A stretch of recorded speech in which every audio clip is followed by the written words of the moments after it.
Hello guys, and welcome back to the channel. In today's video I'll show you how to delete your stake account. So first and foremost, make sure that you're logged into your stake account. As you can see, I'm logged into my stake account over here. Okay, so after logging into your stake account, you come and scroll down over here in the options, then click on responsible gambling. When you click on responsible gambling, come and look for self-exclusion. When you click on self-exclusion here, you need to read over there. They say you need a break from stake to start and automatically get your break. You need to first come and do the following.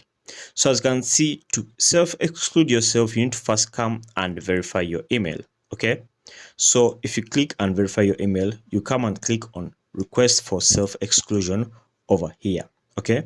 So after clicking on request for self-exclusion, you click on your Gmail application account over here, okay, or you load up your Gmail and then refresh and receive a code from stake.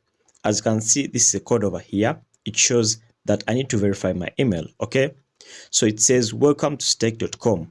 So when you receive this code over here and verify your email, you can come back to your stake account over here and click on request for self-exclusion, and you will automatically be self-excluded from stake for a given period of time that you choose. You can choose to be self-excluded for around a month or 2 months or even a full year, depending on what you want. Okay, and that's it guys. So guys, make sure to like and subscribe to our YouTube channel. Until next time, we shall meet once again.